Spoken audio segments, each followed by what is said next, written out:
Hello everyone. तो ये election based question बहुत ही फेमस क्वेश्चन है, क्लास 8 की एलिमेंट्स में दिया हुआ है। एक्सरसाइज 13.1 पेज 13.7 क्वेश्चन 17 और टॉपिक है हमारा कंपेयरिंग क्वांटिटी। ओके, तो ये इलेक्शन बेस्ड क्वेश्चन है तो क्लास 8 की बुक में, लेकिन आपका ओलंपियाड्स के लिए भी बहुत इंपॉर्टेंट है और 12th के बाद बहुत सारे एंट्रेंस होते हैं, उनमें एक टॉपिक आता है इलेक्शन बेस्ड क्वेश्चंस।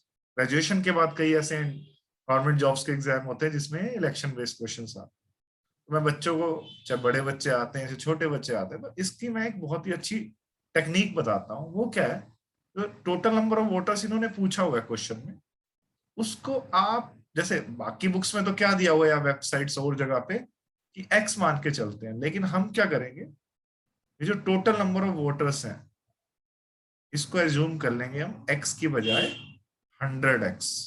ठीक है जी, हमने टोटल वोटर्स को क्या एज्यूम कर लिया, 100x। अब मेरे को ये बताओ कितने लोगों ने वोट ही नहीं दिया। 25% लोगों ने वोट नहीं दिया। आप ये कह सकते हैं 100x का 25%, यानी कि कितना होगा, 25x लोगों ने वोट ही नहीं दिया। तो कितने लोगों ने दिया, अगर 100x में से 25x ने वोट नहीं दिया तो कितने लोगों ने दिया, 75x पे। तो जो अब हमारा काम होगा वो किस पे होगा, 75x पे होगा। अब क्या दिया हुआ है, जिस कैंडिडेट को 40% ऑफ द वोट्स पोल्ड मिले, तो एक कैंडिडेट को किसका 40% बोलो, 75x का ही। दूसरे कैंडिडेट को ये जो बचे हुए वोट्स पोल्ड है, ये हमारे क्या है, पोल्ड वोट्स तो ये है ना, POLLED। तो उस 75x का 40% हमारे किसको मिले, लूजर को मिले। तो विनर को कितने मिलेंगे सोचो, अगर 75x का 40% हमारे लूजर को मिले तो विनर को कितने मिले। टोटल 100% होता है हमेशा, मैंने आपको कितनी बार क्लासेस में बताया। उस 75x का 40% तो लूजर को मिले, तो उसी 75x का 60% किसको मिले, विनर को मिले। क्या बोला मैंने, 75x का 60% विनर को मिले और 75x का 40% लूजर को मिले। और इसका जो डिफरेंस हमें दे रखा है, क्या दे रखा है, जो लूजर है वो कितने वोट से हार गया बेटा, 900 वोट से। उसको आप 900 के इक्वल रख दो।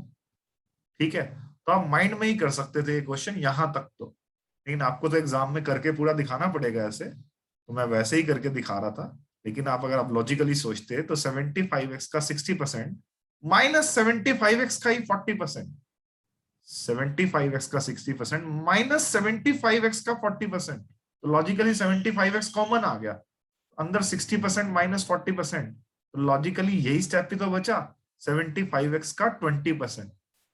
और वो हमें क्या दे रखा है, 900। तो 75x का 20% क्या होता है बेटा, 20/100, 1/5।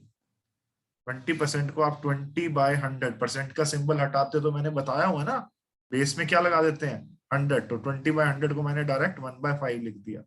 अब ठीक है, ये 15 पे कैंसिल आउट हुआ, एक्स की वैल्यू आई है। एक्स की वैल्यू आंसर नहीं है, आप हमारे से गड़बड़ हो जाती है कई बार, है ना। एक्स की वैल्यू तो 60 आ गई, ये हमारा आंसर नहीं है। बहुत बच्चे ये गड़बड़ कर देते हैं, क्योंकि हमने टोटल वोट्स एक्स नहीं माने, हमने टोटल वोट्स तो जानबूझ के कैलकुलेशन को आसान बनाने के लिए 100x से ज्यूम किए हैं। 100x करने से क्या हुआ, परसेंटेज वैल्यूज कैलकुलेट करनी इजी हो जाती है। एक्स की वैल्यू आंसर नहीं है, ये मत सोच के आना। 100x is the total votes, है ना। तो 100 इंटू एक्स की वैल्यू क्या आई है बेटा, 60। 100x का मतलब 100 इंटू 60, 6000। यही हमारा आंसर है। इस क्वेश्चन का टोटल नंबर ऑफ वोटर्स का जो आंसर है वो 6000 है। थैंक यू वेरी मच जो आप मुझे इतने अच्छे अच्छे डाउट्स भेज रहे हैं, और मैं आपको लॉजिकल मेथड्स बता रहा हूँ ताकि आप इसको एग्जाम में बहुत फास्ट और बहुत अच्छे तरीके से अटेम्प्ट कर पाए। Thank you very much, have a nice